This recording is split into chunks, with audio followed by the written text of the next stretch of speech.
Well, everybody. Hopefully you can hear me. But hello! Welcome. We got one more episode of this soapbox. Good to see everybody in the chat. This isn't going to be controversial at all. Alex, I don't know if you're new around here. I know you're not new around here. Soapbox kind of thrives on the controversy, so yeah. Well, it's good to see everybody in the chat. Yeah, it's good to be back with another soapbox, man. I haven't done soapbox in a minute. There's just been a lot of different competitions and stuff that I've been doing, and a lot of different other things that I was, the Super Ninja ending is kind of wild. Radium, it's pretty out there. Let me actually look at this real quick because, yep, awesome. So now the episode is on the vault and processing. So if you guys want to watch Super Ninja, you absolutely can. But we are here. KK, I know for a fact you said Christmas and you really mean Sasuke 42 because you've been like freaking out. You've been like spazzing about Sasuke 42 on the server. It's been kind of insane. No glasses, Gryffindor jacket, motive t-shirt, Calypso right here. You can see her little head sticking up. Hi Calypso. Oh man.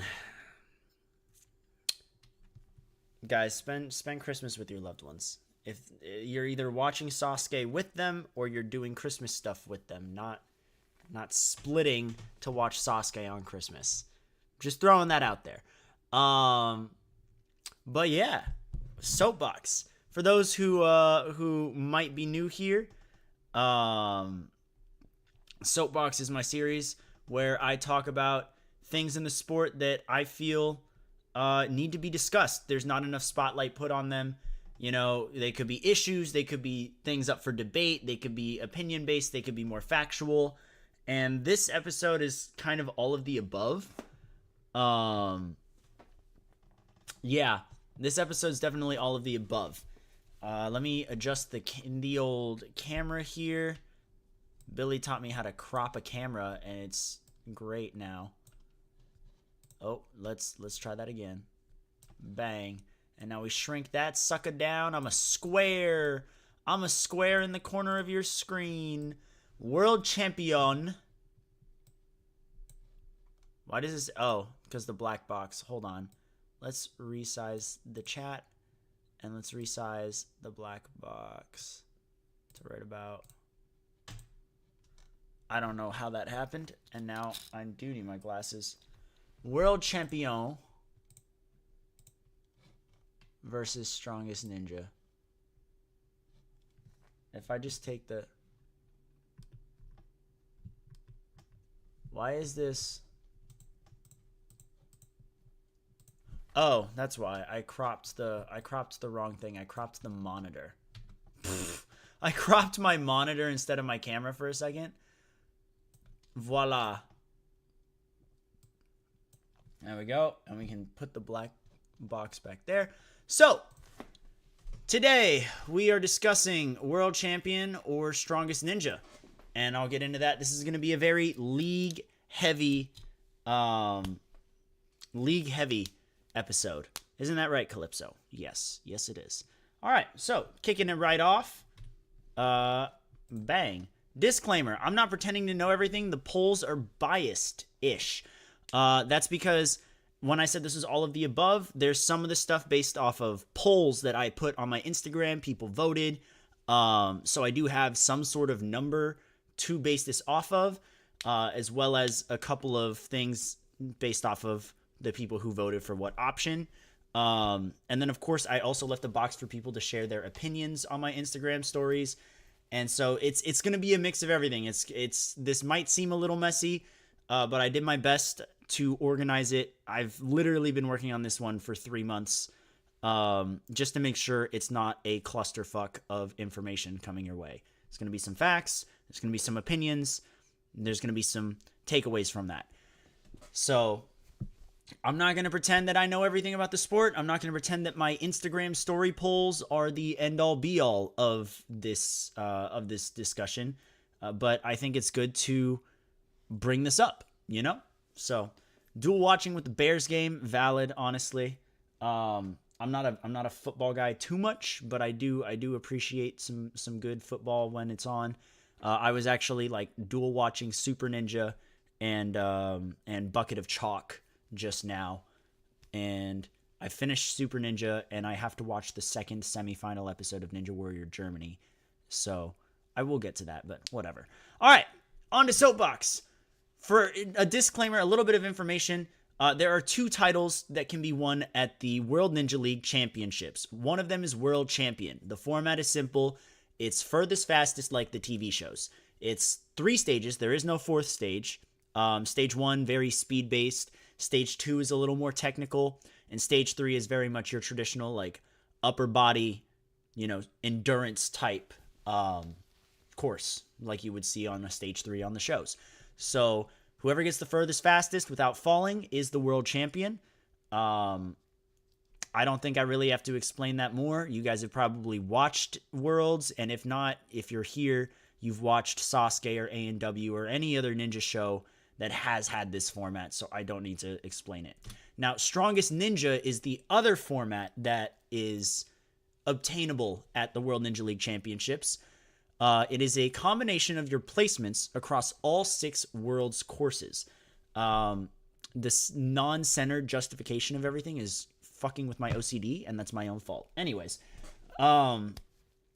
essentially, there are 3 skills. They're called the discipline circuit now. It's like a speed skill, an endurance skill, and a tech skill course. Like they're a mini course. And then there's the 3 stages. So there's 6 things. Your placement on each thing in your division determines your number of points. So if I was first place, I'd get 1 point. And you want to have, the lowest possible score. So if you have 6 points, that means you won everything. And you are the strongest ninja. And so, obviously not the same as world champion. But it is, still an extra title. It is worth noting as well, world champion is definitely the one that gets more recognition. It's the one that the league promotes more. It's the one that gets the cash prizes in the elite division. Strongest Ninja, unfortunately, does not get any prizes. So those are some key differences in how you earn these titles and what comes with those titles. So it's worth noting that almost all other Ninja Championship formats are point-based. I've got a couple of examples up here. There's so many more, honestly. The state leagues, UNAA, NSC, their formats are very much based off of, you clear an obstacle, you get a point. Or if you make it halfway on an obstacle, you get a point. There's checkpoints on the course, or your placement gives you points, like NSC. NSC, if you're first place, you'll get, like, let's say, I think now it's 30 points or something crazy like that, because they expanded it to top 15. It used to be first place gets 10 points, second place gets 9, and so on and so forth. UNAA and the Colorado Ninja League and the Ninja Carolina League and so many other leagues, they'll say, like, all right, we've got, let's say the obstacle is 5 lache bars, and if you make it to bar number 3 and you touch it, you get 1 point. But if you beat all 5 lache bars, you get 2 points. And every obstacle's like that, so it's the most amount of points in the fastest amount of time. So I say that because they're more like Strongest Ninjas format, as opposed to World Champion. WNL is kind of the only one that's sticking to the more traditional style of ninja to determine World Champion. Whereas Strongest Ninja, the scoring system isn't the same, but it's placement-based, point-based in a way, like these other leagues. And that is something worth pointing out. Now, it is, like, once again, good to ask, what exactly are we debating? Well, we are not just debating what matters more between World Champion or Strongest Ninja. I put out 2 polls, which you can see on the left side of your screen right here. And you can see the results. We'll dive into those a bit. But we're essentially debating World Champion and Strongest Ninja have two different meanings and are earned in two different ways. The question now is simple. Which is better for the sport of ninja in order to be seen as a sport? I'm going to remove this box real quick so you can read the next part. What does it say about the sport? Let's look for trends we might be able to find here in who responded to my polls, what commonalities they have, and how these formats stack up compared to other leagues' championship formats. So again, we're not looking necessarily at the what. We're looking at the why. We're looking a bit at the how. You know, things like that. I'll shrink you guys down to about right here. All right. So with that, what matters more and why? That says why. World Champion or World's Strongest Ninja? Well, I put that out on a poll. 78% of people said, or 79%, 53 people voted for World Champion. Others voted for World's Strongest Ninja. I want World's Champion as well. I would love to be known as the World Champion. And what I did as well was I posted here the people who voted for what. So on your screen right now are the people who voted for Strongest Ninja. Soul right here is the head of the Ninja League in Israel. He runs everything there. Cedric's an elite athlete. Caleb, he played Dropske. He's in the community. Hong Kong representative, Summer. Shout out Summer. I'm not familiar with Paco. I am familiar with Ellery and Kyle. And yeah, they're all... Oh, not scrolling. They're all pretty solid athletes. Martin shows up in the chats every now and then for these streams. He's from the Netherlands, so he's not always on. We got Will Schlageter, up and coming, I guess, even though he shouldn't be. Like, he should already be up there for, like, course design. He is training out of Stanford with Joe Moravsky, and he coaches there and all that stuff. Frank Schmidt-Peter from Germany, Jakari, Hannah Mies from Germany, and Adrian Araujo from France. So, that is everyone who voted for Strongest Ninja. Who voted for World Champion? A lot of people. An Australian by the name of Itzia Shen, a bunch of people. There's my dad. A bunch of athletes. Kane from TSN. Yu Chen from, from Taiwan. Lee from TSN. Yuri Prokodin. Shayon, there's Shayon. Juliana Manfredi, a very elite athlete. Same for Tyler Kurtzals. Jack Andrews from the UK. Michael Bellion. RJ Roman. Nick Fordney. Noah Munier. Fernansel. I didn't realize Fernansel followed me. I should follow him back. Some friends of mine. Tom Alberti. Jackson Erdos. Kevin Shaw, who's from Hong Kong. Tommy Matthews from the UK. Silas Snyder. Sam Folsom. We got some big names. There's my uncle. There's Alex. There's Melly Schmidt, I believe. Ethan Gardulski. Colt Elder. You guys might know him. The Experienced Ninjas. So it was probably Hollis or someone. Asher, my friend. Fabi from Germany. Mary Layton, the commentator ninja. Grace Carr. Teoma, super fan. Bo Lewis, a good friend of mine. And Joe, the Weatherman Moravsky. So I kind of have a wide spread of people who voted, Some of these guys, they're mainly training for the show, or they're mainly training for WNL, or they're training for UNAA, or, they're coaches, or they're fans, or they're athletes, or both. Sometimes they're all of the above. Sometimes they're just there for content, and like, who knows? Like, there's a lot of people who do that. Now this is where things are going to start to get a little more personal, because I know these people more. And these are my Instagram followers. I don't just start following random people and let them follow me back. I pick out who I follow. I'm a little more selective like that. Pretty much, what are the reasons these people voted for what? That's what I want to talk about. Well, a lot of people were saying World Champion sounds better.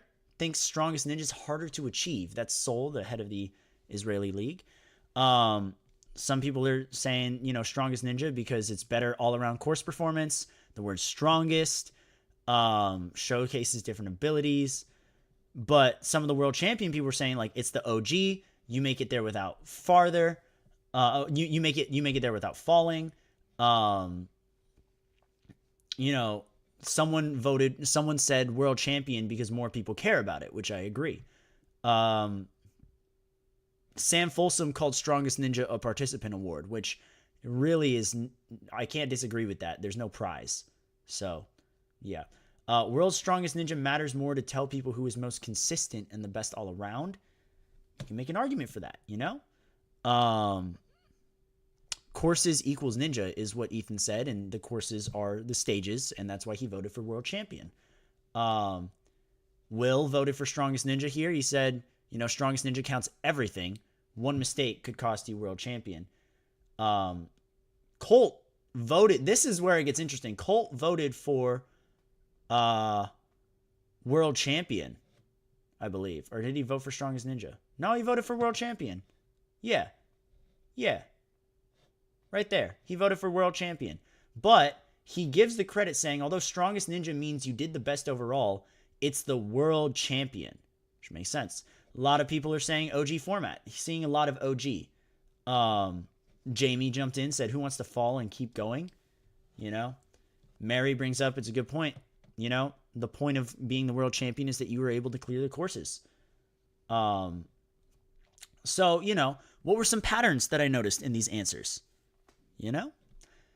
Some patterns I noticed. Most of the people who voted for Strongest Ninja were by non-Americans. Americans have a very interesting mentality when it comes to winning, cited here. We'll go into it. Specifically, they want the title that recognizes you as the best, even if the steps behind it aren't as objective. I'll look into that right now. I pulled up an article, Culture That Glorifies Success. I'm not going to read all of this because this is more about, you see the Electoral College. It gets very political. It's more about right here, this paragraph. We also see this glorifying-esque behavior in American adolescence. I've noticed that many students my age will use a given victory in their life to identify with something or to gain something, similarly to that of America using triumphs in history to identify as something, for instance, a democracy, and to gain something in return, support of the public or others. Basically them saying Americans like to use the titles that they win, the accomplishments that they have, as something for credibility for something else. It's almost a means to an end, because in their mind, you can't achieve anything without some sort of oomph to your name. If I walk up and I say, Kane Casillas, Ninja Warrior YouTuber, people are going to be like, whatever. But if I say, Kane Casillas, Tier 2 World Champion, even though I'm not that, but whatever. People might take it more seriously. And so people strive for those things. We often tend to use our victories in our lives, and we become obsessed with this notion of only basing ourselves and our identities off of perfection, and in turn, we make no progress. Very interesting. Where is the sentence I need? Because we start to get more into the American Constitution. I'm not bothering with that right now.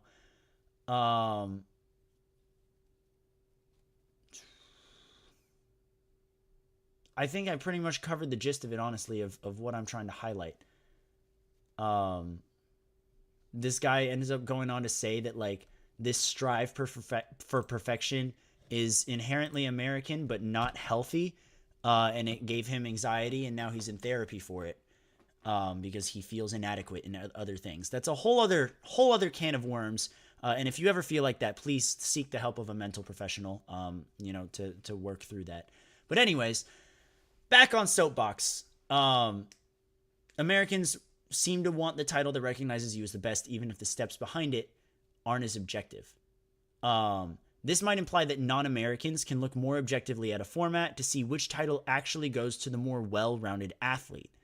All right? And of course, this is not to say that non-Americans were the only ones that voted for Strongest Ninja. We had Americans vote for Strongest Ninja. We had non-Americans vote for World Champion. So, there's obviously a mix. But there is that, American mentality of winning. And since the Americans are spearheading the ninja scene right now, they are the trendsetters of the ninja world. All of the techniques, the new obstacles, the best athletes in ninja right now are from the United States. The United States has won more world champion titles in ninja than any other country. You can make the assumption, but it is an assumption. So if you disagree with me, I completely understand. Going back as well to the people who voted for World Ninja, I'm looking at this and I know a lot of these people, and I know a lot of these guys are people who grew up with Sasuke, people who grew up with, you know, the format that determines world champion at WNL. And so when I go to the reasons and I see more like OG format, it's what, you know, you want to be perfect and whatever. It's a lot of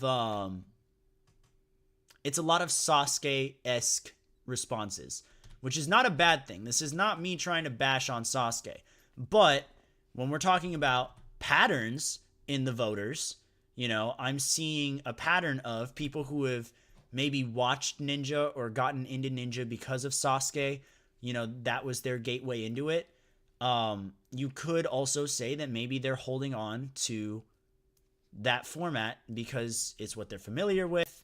It's maybe a bit of nostalgia. It's, you know, maybe just what they prefer to see as a viewer because they enjoy that format more. You know, they could have valid reasons. But I do think that it is worth noting that how long you've been watching and what got you into it definitely is a factor. Because, like, who voted? Joe Moravsky voted world champion. Fabi's been into Sasuke for a minute. Callum, you know, basically the TSN people voted for world champion. Ethan Gardulski's been a fan of Sasuke for a while. Same for Jack Andrews, who's voted there. Yeah, like you can make an argument in that regard for it. Absolutely. But I didn't have a full-on conversation with all these people. I just took from the polls. So again, not completely accurate, but worth noting. Anyways, now we need to talk about this because we're seeing a lot of people saying, well, it's the OG format, or, you know, the people who are saying world champion matters more, they're either saying, I like the OG format, or they're saying, I want to be known as the world's best. So is this more about the title of world champion, or is it more about the format? Well, I asked on my Instagram, do you like the scoring format more for Strongest Ninja or the furthest fastest format of World Champion? Ignore the title you win. Think only about the format. Well, 71% of my voters voted for furthest fastest, while the remainder voted for, you know, Strongest Ninja's format. Now, this is interesting because it's still a pretty heavy favorite that furthest fastest is the one that people want to see. Out of, like, in the sport. It's a little closer than what it was on my last poll. So I think it indicates something. Like, it's 71-29 here. And here, it's 79-21. So about an 8% difference on people who like the format of Strongest Ninja, potentially, but also, you know, are like, I want to be world champion. I don't want to be known as Strongest Ninja. So these are the people who voted for, they would prefer, you know, they prefer the scoring all courses. We've got my training partner, coach, whatever, Faith out of Level Up, Teoma, RJ Roman, Pizza King, Philip Scott. Teoma voted twice. Awesome. That warps things a lot. Silas Snyder. You know, some good people there. But the people who voted for furthest fastest were once again in the majority. And it's quite a big majority. This is everyone. We've got a lot of the same people. Yu Chen, Kyle Rear, Noah Munier, Perry Oosterly, Colt Elder, Alex Fedor, Juliana Manfredi, Michael Bellion, Brandon Thomas, Will Schlageter. Which is interesting. Will Schlageter voted for Strongest Ninja, but then voted for the furthest fastest format, which I think is very, very interesting as well. Tom Alberti, Michael Sherman, Ryan Harsha, Bo Lewis, Hollis Lansford, Matt Bradley, Matthias Noirwell, Yuri Prokudin again. Like, the names go on and on. Ethan Gardulski's there, Martin's there, Cheyenne's there. And so I had to think, like, what were the reasons? So I asked them right here if Strongest Ninja's scoring determined world champion instead, would you like it? And I should have put this as a poll in all seriousness, but I got the answers. And this is where it starts to get spicy. Someone said, I think the scoring system is cool as it doesn't define your ability by speed to the crux point, but by skill and obstacle execution across the courses. Shout out Sophie. No, because the origins of our ninja sport is about a course, not about blank skills. That's Melly Schmidt from Germany. Yeah, I'll talk about that in a second because Michael Bellion actually says the same thing, Alex, where he says he'd likes to see all WNL formats implemented on each stage, where you have like full on stage 2, flow on stage 1, or full on stage 1, flow on stage 2, and challenge on stage 3 or something like that, or challenge on stage 2, whatever. Challenge on stage 2 and flow on stage 3. That's what he says right here. Colt says, and this is why I wanted to make this video. He says, dude, that's tough because strongest shows who's actually the best, but furthest fastest, ... Yuchen's like a strong no. RJ voted for what did he vote for again? He voted for the score all courses. He wants the strongest ninja format to determine world champ. He says he thinks an event like WNL should award overall performance for the prestigious world champ prize. Everyone that says furthest fastest just says that because of Ninja Warrior tradition. So, and then I got a lot of in-betweens of people suggesting what Alex is suggesting about changing up the formats of each of the stages, which I think, frankly, is stupid. I think it's stupid. I don't like... I would rather have all of the stages have the same format. That's just me. I don't want to have to be like over-explaining to people who are watching a stream at Worlds how each stage is different from another because of the format and because of the rules. I think that's really dumb and not good for marketing. That's my personal stance on that. But so what patterns did I notice as these people were voting for this specific poll? Well, more of the people who voted for furthest fastest are people that I know who have been diehard fans of A&W or were introduced to Ninja through the shows. Sasuke, A&W, all that stuff. However, I will say there's an argument that RJ could be right. There is a little bit more objectivity that RJ and Colt bring up here, as it shows more of who is more consistent across the board in all things, even if there is a fall here or there. However, I do understand the point of perfection because I'm one of these diehard fans that found Ninja through the shows, like it goes against what I've been watching since I was 4. Like, it's tough. It puts it's a very sticky situation, and it creates this conflict. And again, Soapbox is not meant to tell you what is right and what is wrong. Soapbox is meant to start a conversation within yourself or within each other about these subjects if you care about them enough. And this is probably the one that I'm stumped on the most because I have the most internal conflict there. I think objectively RJ and Colt make good points. And yeah. Oh yeah, absolutely, Shayon. When people suck on stage 1, dude, it gets so bad. Like when the course is too hard on stage 1, turbo roll and monster swivel step, and you have a really imbalanced course, it's just not fun. It's not fun to watch. It's not fun for the athletes. They pay all this money to compete, and for it to be botched like that, it was a problem for pretty much every division. Not every division, for a lot of divisions until last year. Last year, I think, is the most balanced it's been, ironically, except for the elite male division. But the Masters divisions, never had stage 1 clears. They barely had stage 1 clears. The adult female division barely had stage 1 clears. The young adult female division barely had stage 1 clears. They were always really low. And we started to see an increase in that while still being reasonable at this past World Championship. And that was because, people were complaining. People were not happy about the fact that they were making the trip out. They trained their ass off all season just to fall on stage 1 because they made it overkill. That's definitely one of the downfalls of not making your course well balanced. Alex, I would agree with you on the elite side. The elite male course and the elite course period, male and female, definitely was the second worst WNL course behind Hartford.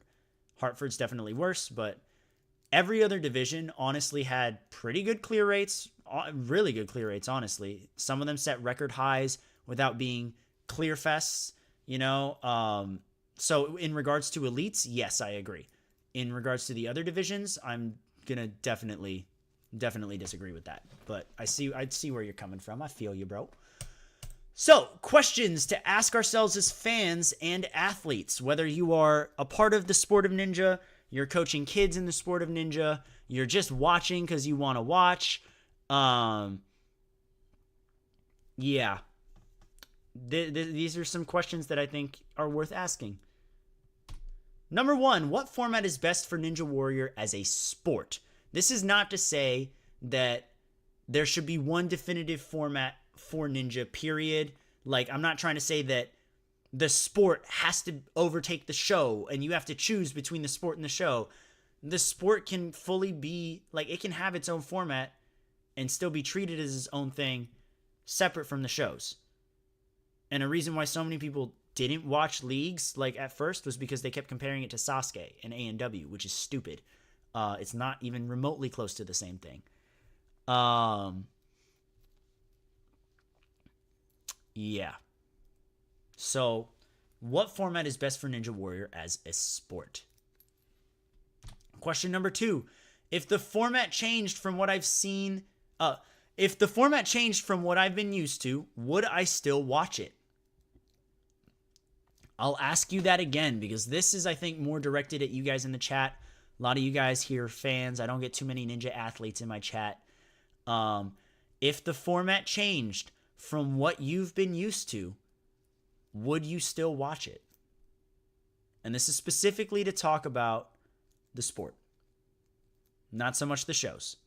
I know the answer for the shows because people bitch and moan about A&W changing their format all the time and then watch it anyways. So I know the answer to that. But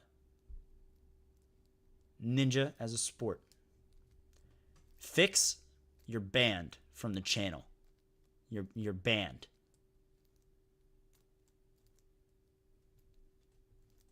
You're banned. No, I'm kidding. I have gripes when people try and say that Ninja and OCR are the same or like try and make the connection.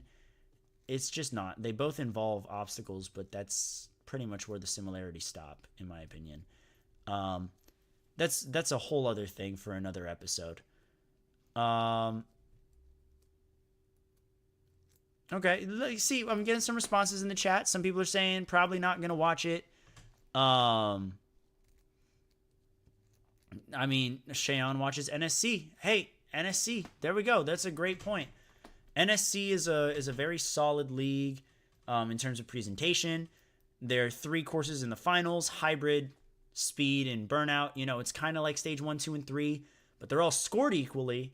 So it's a sport with some OG ninja vibes intertwined in there, I think. So I think that's a really good balance, personally. I think they did a well done job with the format. Yes, aside from the whole child endangerment thing, NSC is kind of cool. So I like that I'm hearing a lot of it depends on the quality or what I see. Or oh, Sasha's calling me. Hold on, this might be important. She's FaceTiming me.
Okay, we're back. Sorry about that.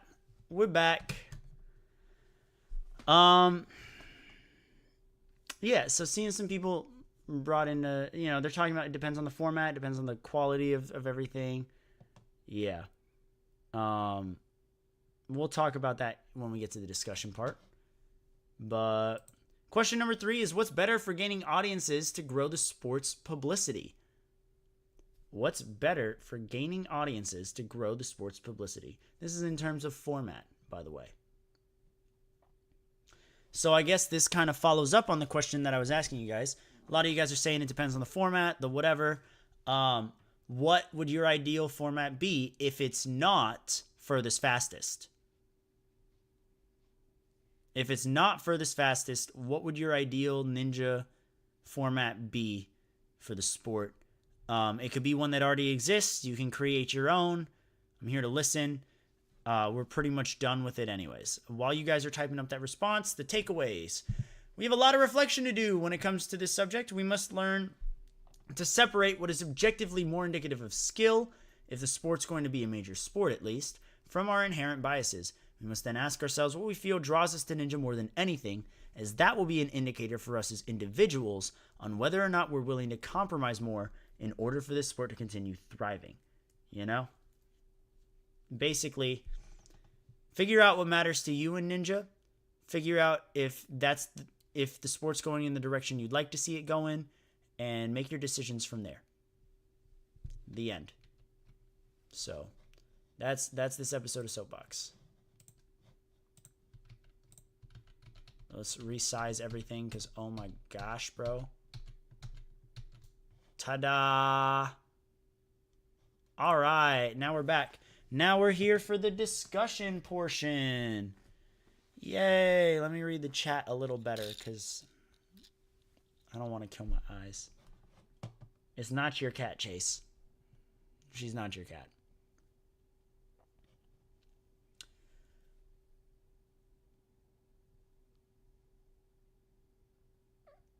Yes. Hi. Parrot? You gonna be a parrot? Hi. She's a cuddly girl. She's a sweet girl.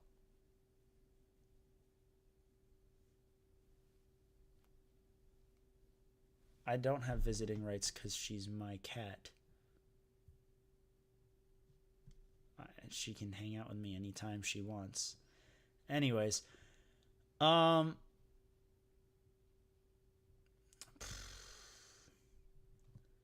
TNA is a very interesting one.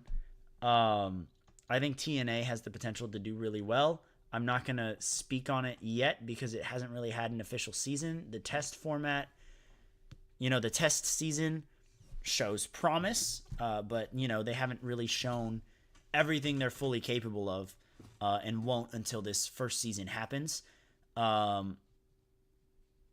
There are a couple of things happening behind the scenes that I think are really promising for the athletes specifically. But I still am not completely sure yet on how it's going to help the athletes. They want to emphasize helping the athletes, and a lot of the teams are going to have sponsors, which is really cool. I want to see what happens in their off season, personally, because how do I put it? Surfing's a good sport that I understand enough about. When surfers are sponsored, it's not just like, oh, we're going to pay for this competition for you to fly out and you can, be covered for this competition. It's a brand deal, and they, it leads to photo shoots, and sometimes they become the face of an Instagram page, or they have to do a commercial for TV and stuff like that. And right now there's no one in Ninja doing that. TNA is making the steps towards that.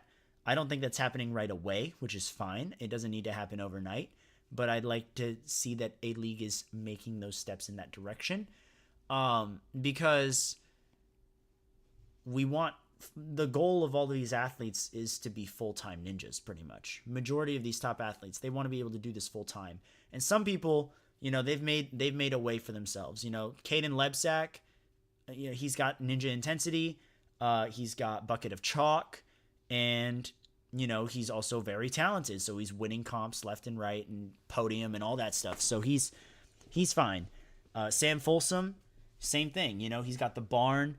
It's basically a gym where people can come in and train as well.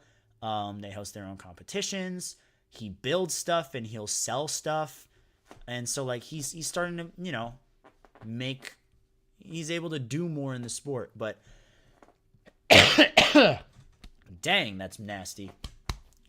But I think the goal for a lot of athletes is to be able to be an athlete full time, And if it comes with, a brand deal where they got to smile in front of a couple extra cameras, I think that's fine. That's perfectly fine.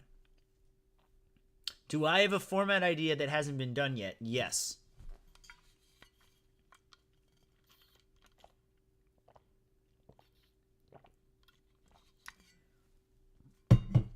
Yes, I do. I've shared it with a couple of people privately. I don't really feel comfortable sharing it here. Well, if you're watching Soapbox, you're trustworthy enough to not go around spreading it. I genuinely I want to use this format someday. And it's definitely open to critiques. It doesn't have to be this exact way, which is why I'll share it. But it is one of those things where an adjusted version of this, should definitely, I would like to personally, if I ever get to the point where I want to be, I could have a competition like that. Big thing about Ninja is that it currently doesn't pay the bills. Most athletes go into other sports because they're more established and can actually get them a college scholarship. Yep. Ninja doesn't have that luxury, at least not yet. Very true, Evan. Alex, I would love to read your document on format ideas someday. Yeah, if you ever want to sit down and compare notes. This coming week probably isn't the greatest with Thanksgiving and all, which, by the way, guys, happy Thanksgiving. Thank you for, taking your time to watch me all these years. Very thankful for that. And we actually just passed Billy Vids in subscribers this week.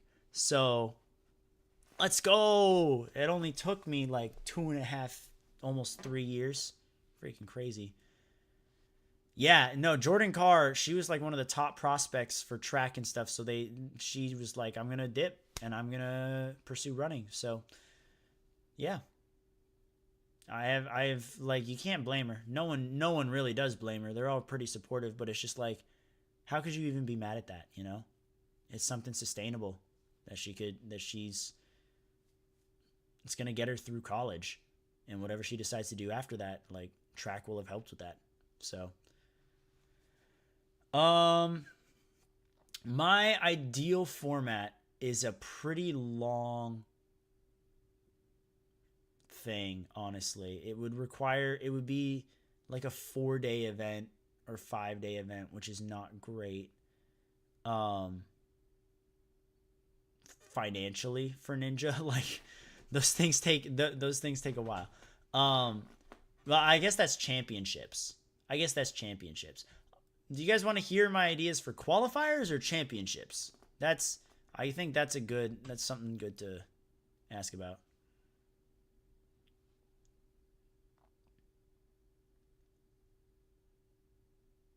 Both, of course. ¿Por qué no los dos? Okay.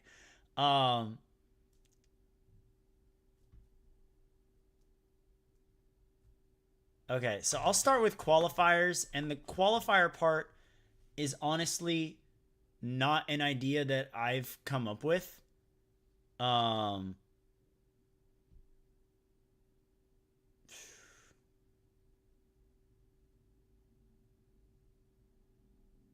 Dang, Alex. I'm assuming you mean goodbye from the sport and not goodbye from life, right? I'm assuming goodbye from the sport. So the format that I really appreciate is the qualifier format of Ninja Israel Season 4. Okay, good. Good, Alex. So Ninja Israel Season Four's format for qualifiers was 3 obstacles that had a time limit of either like 30 or 35 seconds. And then the second half of the qualifier course was untimed. I'd like to, and I guess now that it's out there, it's a public format. It's too it's similar to TNA. It is similar to TNA, but um not entirely. So I want essentially a 10 to 12 course for 10 to 12 obstacle course qualifier. Um and essentially the first 6 obstacles, let's call it 6, would be hi, what's up? You're hungry, huh? Oh, you don't eat for another hour. Yeah, you get fed at 6:30. You're okay. Um,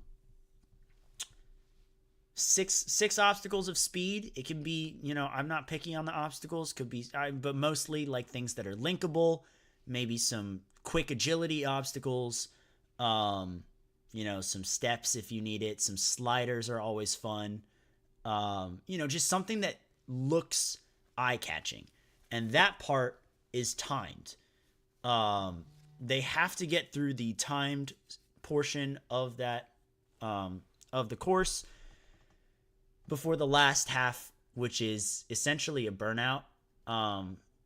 It's definitely more endurance heavy. I would prefer it to be burnout just because 6 upper body intensive obstacles, we're talking that's like literally old school Sasuke stage 3, which would get absolutely dog walked in 2024. It's just too easy. So I treat it as a burnout. So obstacles 7 to 10 or 7 to 12 or whatever are burnout obstacles. And just because like I don't want to neglect tech, but I'm not huge on tech obstacles personally. I'm not going to throw in a tech section the way TNA does, but I understand why it's there. But like the last 2 obstacles would likely be tech obstacles if I were the course designer or something, just because tech is so much tougher when you're tired. So having like burned out your lungs on a speed course, a quick little speed course, and then immediately have to go into a burnout, like your body's going to be feeling it. Maybe, if you train for it well enough, you're going to feel it less than others, but your body would still feel it. And so having to do something techy at the end, it could lead to some nail biting stuff. I think tech personally works better as the final obstacle. I think that's why people liked flying bar at the end of A&W so much. It wouldn't be something as easy as flying bar. It would be stuff harder again, but that comes down to the course designer.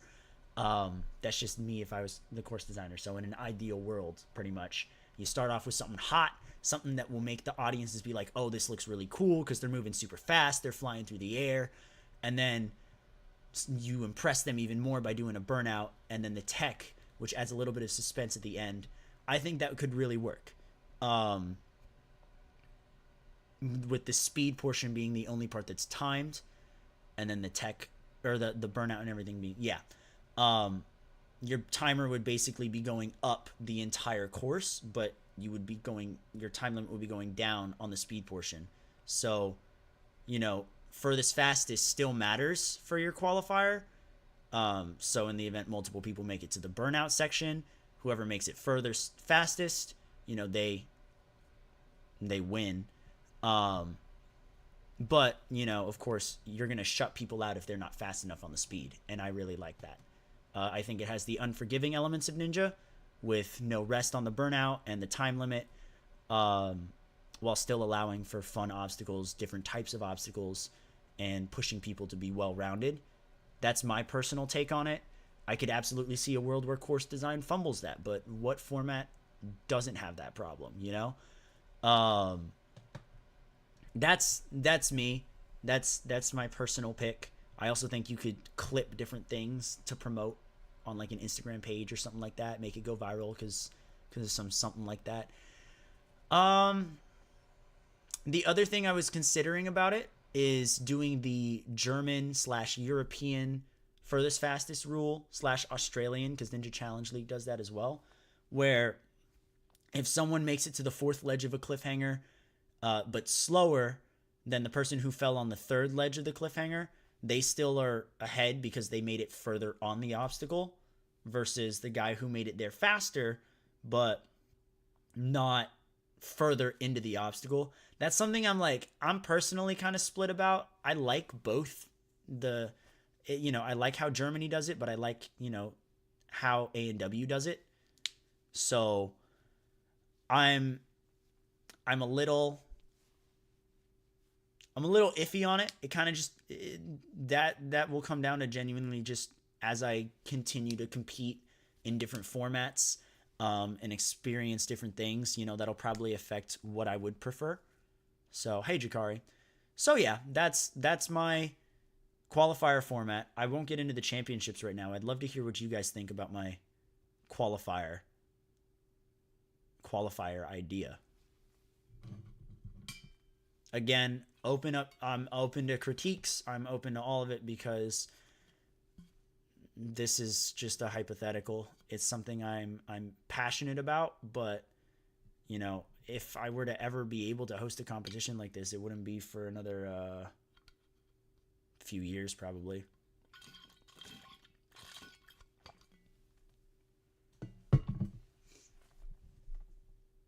Calypso, what do you think? Yeah, you didn't like it? Okay. You are not starving. I feed her, okay? I fed her in the morning. I gave her a little snack in the afternoon, like 3 hours ago. She's just being a brat.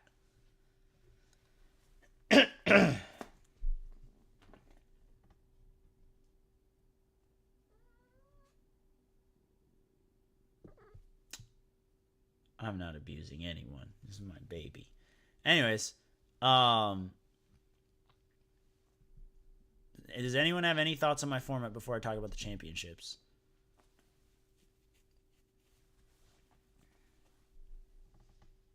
Besides Evan, because Evan and Shayon both mentioned it. I would like to see it in practice as well. I would like to, yeah. What? What's going on? Your dinner is at 6:30. Yeah, I know. You're not happy about that. Well, all right. I'll briefly touch on the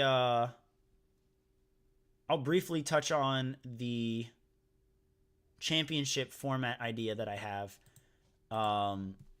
Again, please don't be going around sharing this with people or anything like that. Like, this is something I care about, and I'm trusting you all because the soapbox chat and the soapbox community is typically the most tight. So I appreciate that. Essentially, it would be scored similar to NSC, where like first place maybe gets 10 points, second gets 9, whatever, etc., etc.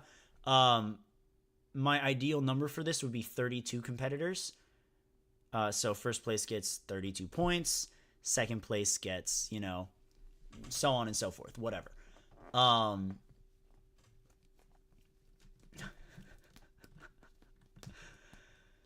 But it's a couple of different events all stacked into one, because if I were to do this someday, I know that it's the best of both worlds.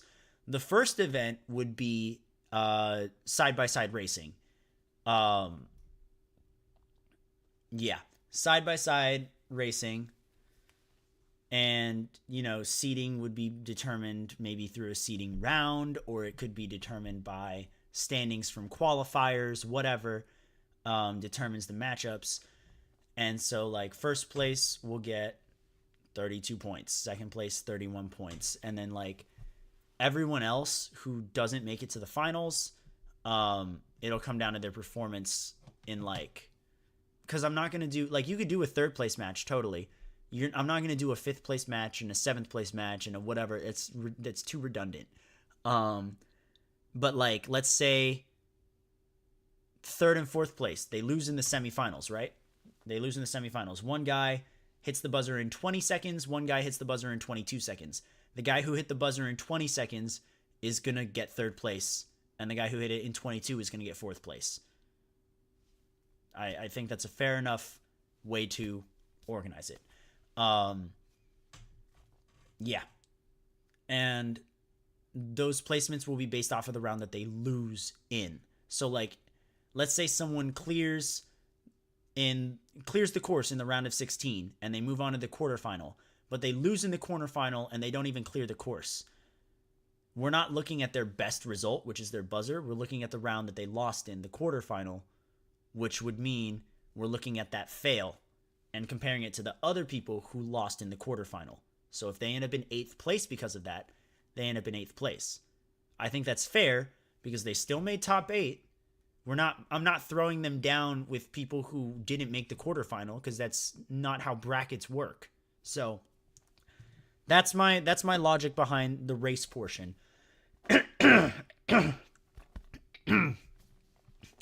The second event would be Midoriyama, the 4 stages. Like, yeah. So you have to be good at both racing and at just Midoriyama.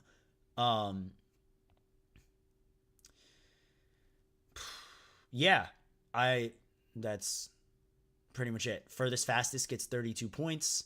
All that jazz. And then I would consider, although I don't want it to be gimmicky, I want a Kanzen to still mean something. Like maybe a Kanzen could be an auto win, which I think is stupid. I don't want it to be an auto win. Maybe it could be a point bonus, like a large point bonus for the overall leaderboard. I'm still very much playing around with that idea in my head. But essentially the points you earn from the side-by-side combined with the points you earn from Midoriyama, your rankings add up together. And whoever has the most amount of points at the end is your champion. If there's a tie in points, I'm inclined to give it to whoever made it further on Midoriyama. It's a good way to make sure that the points have, equal value, but still showing the respect to Midoriyama's format for being the OG. It can be a sport and still kind of be a show.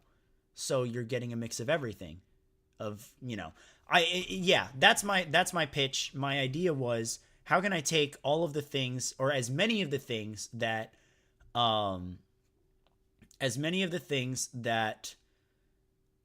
the ninja community has shown appreciation for, keeping them separate while still bringing them together for one championship event. And that's why racing would be its own event, and then Midoriyama would be its other event, and yeah.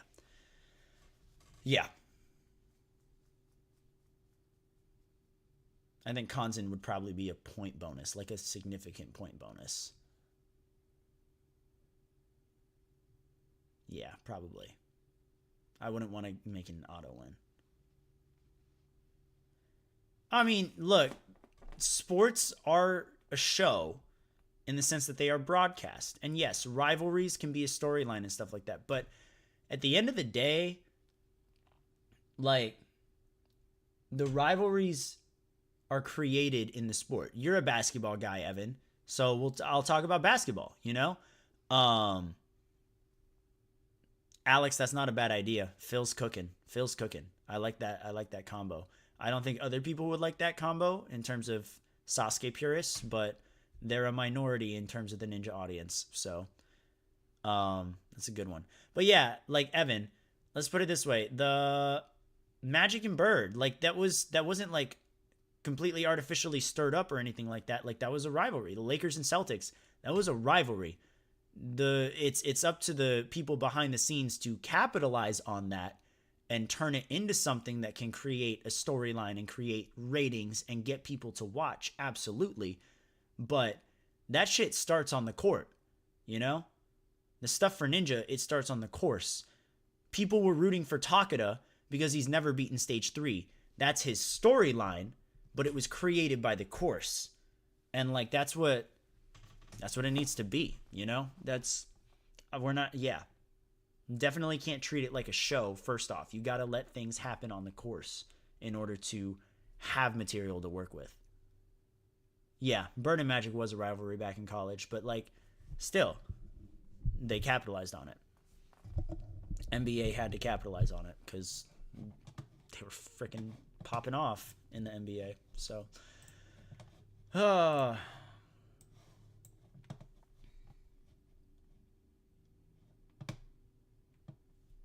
So, thoughts on my championship format? I think the qualifier format's a lot more down to an exact science compared to the qualifier format for me personally. But like I said, both of these are flexible at the moment and open to adjustments.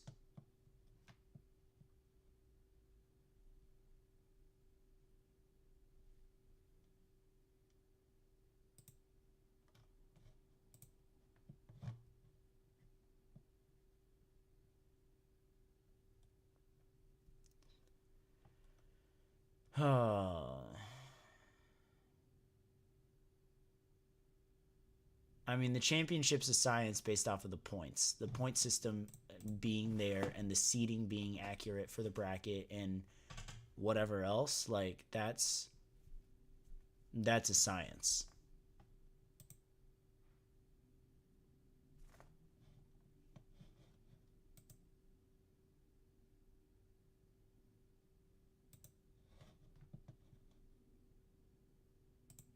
Ah, you mean like if you were to have someone do the stages before the races or after Sheon?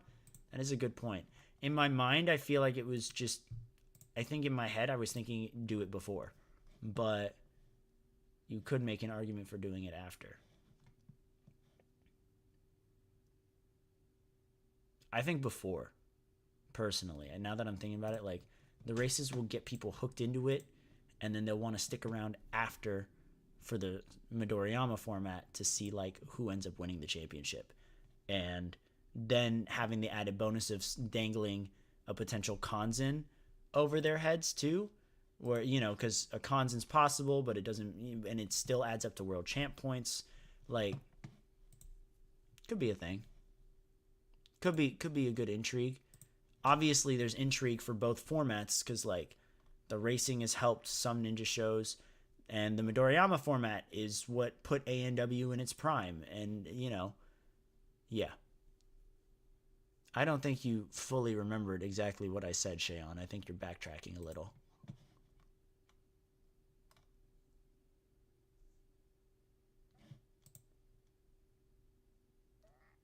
What? What? Come here. Mm.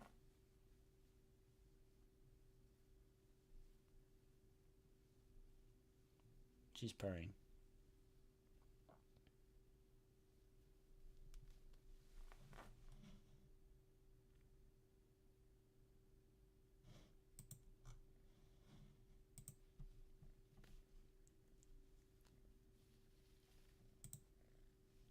Shayon, yeah, you're definitely misunderstanding because you seem to be talking about these things as if they're totally separate and they're not. Again, the racing would give points. Midoriyama gives points. You combine the points. Ta-da. So,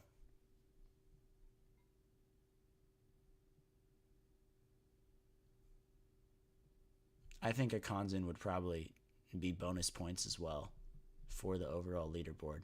Just because a Kanzin is like it should still be rare. I wouldn't make it like I wouldn't make the final stage a freaking gimme. I wouldn't make a final stage like I wouldn't make the stage 3 a walk in the park for people to just go straight to the final stage for bonus points or something like that's crappy. No one wants to see that. Um, you know, I think it's a good way to like if you have that buffer of the points filtering into the champion title, you can still treat Midoriyama pretty much as the same thing. You can market Midoriyama for what it is. The rarity of a Kanzin, the different ways, the way that no one could beat the course, the different types of stages, whatever, you could have that. Absolutely. And the point system still allows you to just, it's part of the main competition, but here's some things that we can use to market it to still make it intriguing for audiences. That's my thinking, And then the races market themselves because they're races. They can go viral if a good race happens.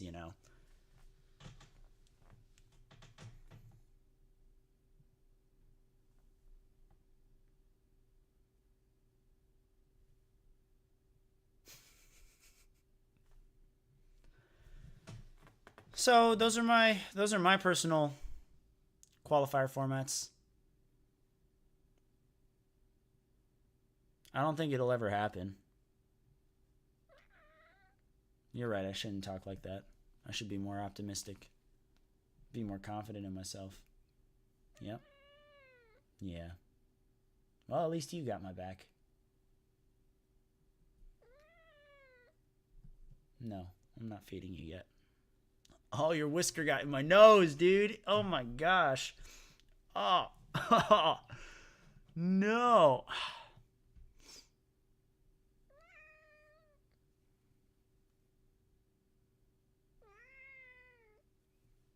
It's not. I'll feed you at 6. I'll feed you early. That's fine. But that's still in 20 minutes. Say it to the viewers.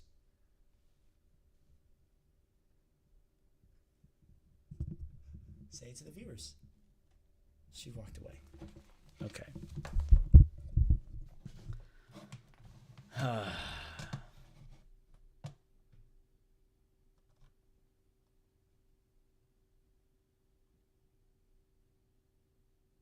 And she's back. She's going to jump on my lap in a bit. Share it with the class.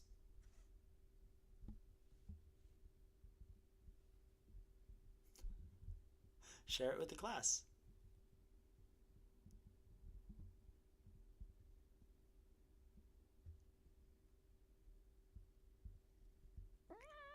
There we go. I needed that. Awesome. I love you too, Calypso. I'll feed you in a bit. We're probably going to wrap up stream pretty much now-ish. Couple little mini updates.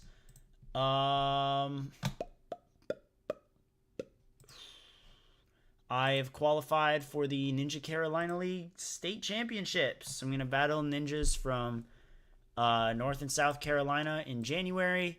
I'm going to vlog that in January. It's going to be pretty fun. I think I could win, but you never know what happens. Anything can happen in Ninja. I qualified after doing 2 competitions. I got 3rd in the first competition I did. I got 1st in the second competition I did. And currently there's only, out of 16 people who've competed in my division, there's 6 that have qualified, including myself. So that'll probably change. There's one more competition in the season.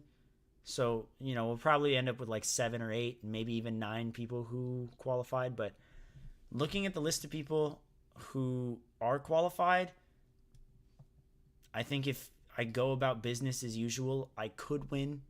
I feel like my odds of getting on the podium are pretty high, but I just can't do anything stupid. Can't rush certain things. If I play this nice and calm and collected the way I have been, I'll be chilling,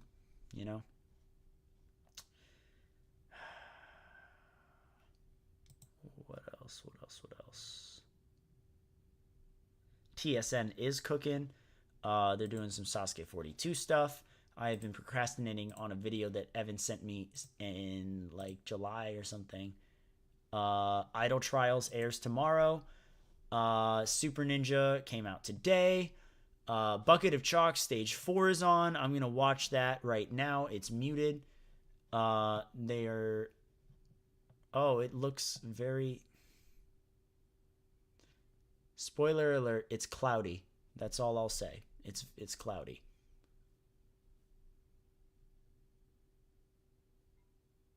Trying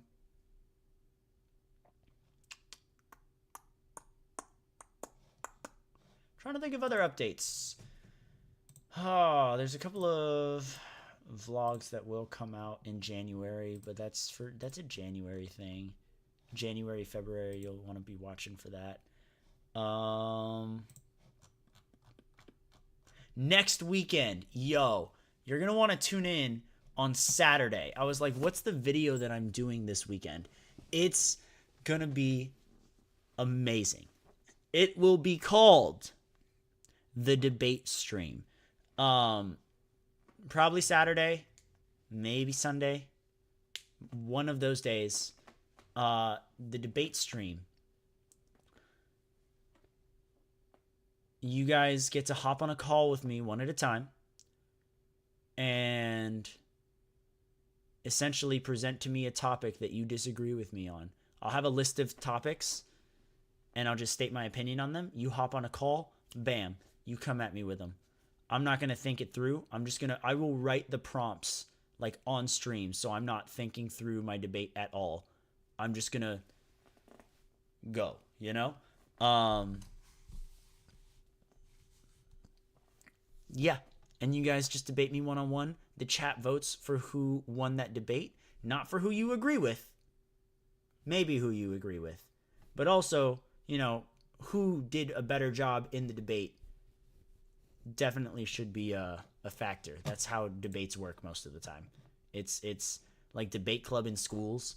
It's not, you know, it's not at all actually who they agree with. It's entirely who did a better job debating, you know, bringing forward information or whatever else. The thing is with us is that we are a YouTube chat and not like a committee or anything. I am not going to be browsing through Sasukepedia for this crap. I'm just going to be going off the cuff and rambling. And if you want to ramble at me too, totally fine. If you want to come at me all educated and shit, totally fine. Content is going to be funny. It's going to be entertaining.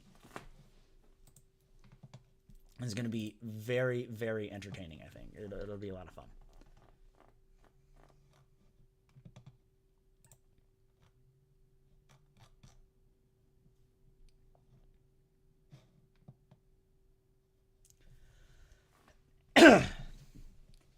No, I scared her with my cough. Dang. Ooh, fix. I would love to hear what those times are. Mainly because I don't know if those are things that maybe I'm being satirical, or if it's times where I'm trying to actually make a point and I'm just doing a bad job at it. Knowing which is which would be good.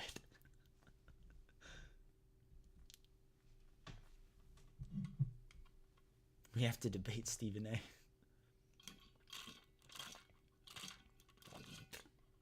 Oh, okay, I get you, Fix. No, I get what you mean. Yeah, there have been a lot of times where I've seen people debate stuff too, and it's typically the trend. It just looks really crap. They sound really unprofessional, and it just makes you feel kind of embarrassed because that's the point that you like agree with, and it just seems so sloppy. Oh snap. Bucket of Chalk Stage 4. I'm not gonna stream it because Shayon doesn't want spoilers.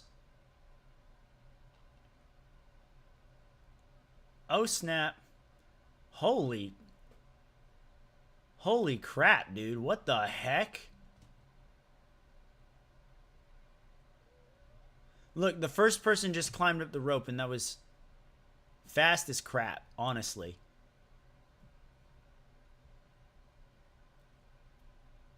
Was not familiar with that guy's rope game, that's for sure.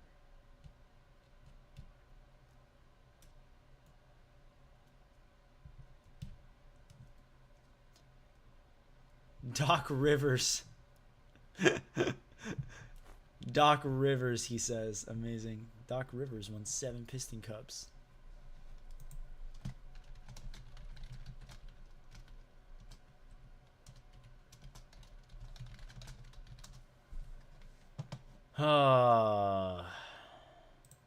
Rest in peace, Doc Hudson.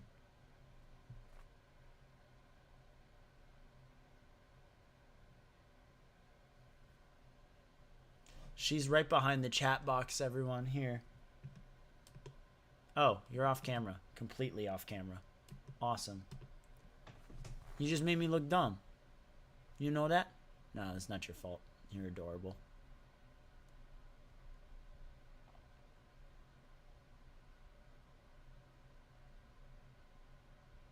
Second climber on Bucket of Chalk. Second climber on Bucket of Chalk. I don't think this is as fast as the first climber. It's definitely not. So,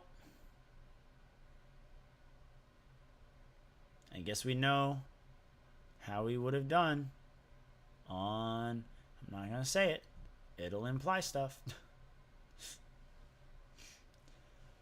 Oh, what do the Dallas Cowboys, Doc Rivers, and Rhea Matachi all have in common? When push comes to shove, they will choke. Absolutely choke.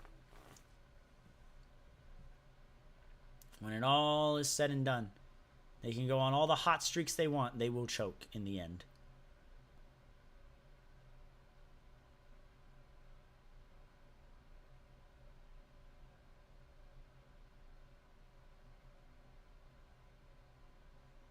I don't think I'll ever stop bullying Rhea Matachi.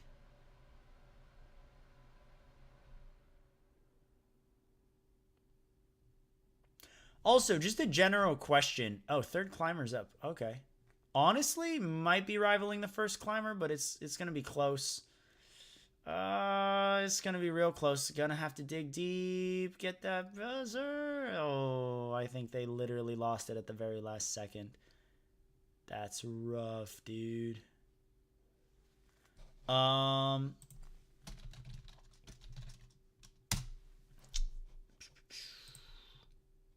question about stuff. Where would you guys want to see would you guys want to see more stuff with Sasha? Like a Sasha video, perhaps? Like a potential video where I'm not even in there and it's just Sasha.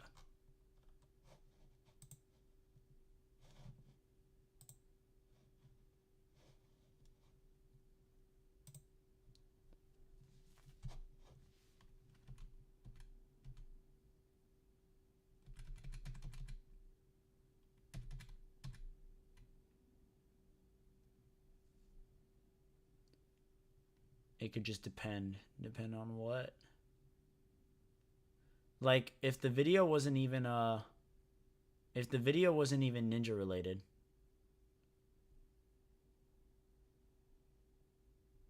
If it was Sasha doing a video and it had like basically nothing to do with ninja, or if I was barely in it, would you watch it? That's the question.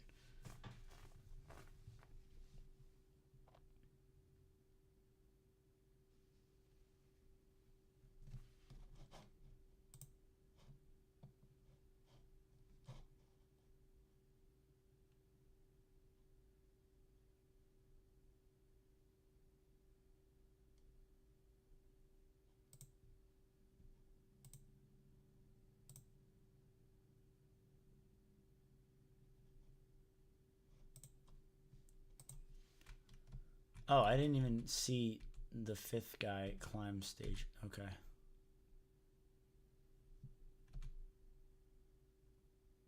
Yeah, okay, this is who I thought it was. Okay.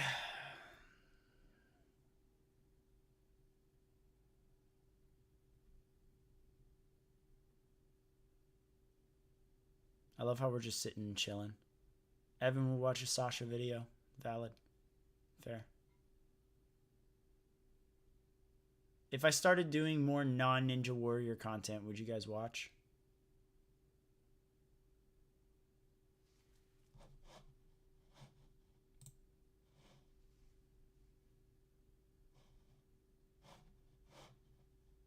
Non-Ninja content on this channel.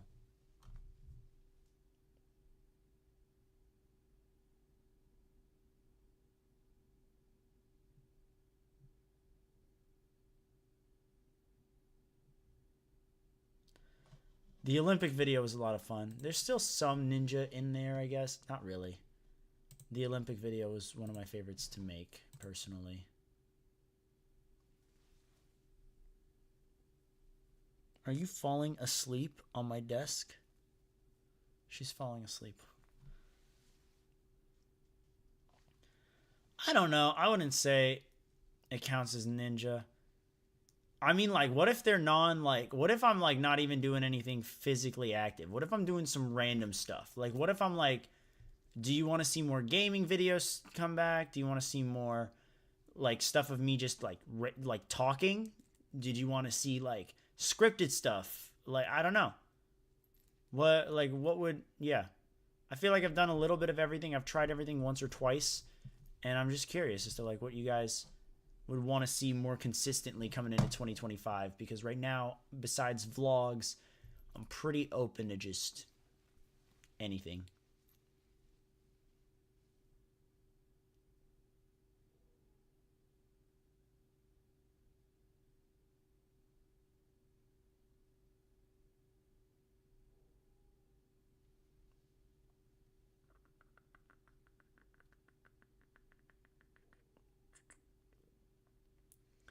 More climbing stuff. I need to go climbing again. I tore my arm a little while back, so I needed to take some time off of climbing, and I took time off of ninja as well because of it, but I need to go back. But I typically go climbing on Thursdays, and Thursday it's going to be closed because of Thanksgiving.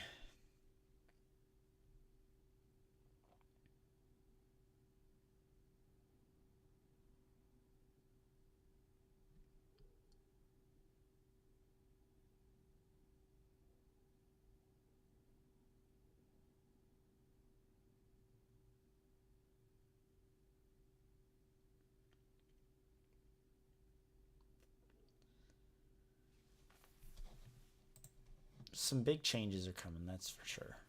Big changes. A lot of big changes next year. Next year's going to be fun.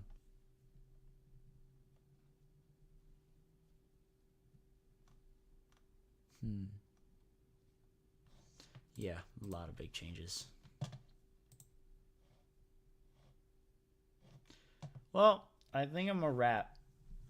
I think most of y'all are dipping out or busy or... I don't know, chat be a little slow right now, and that's not y'all's fault. I'm not giving you much to work with. I'm getting tired. And I need to go feed my cat. So, thanks for watching Soapbox. And join me next week for the debate stream.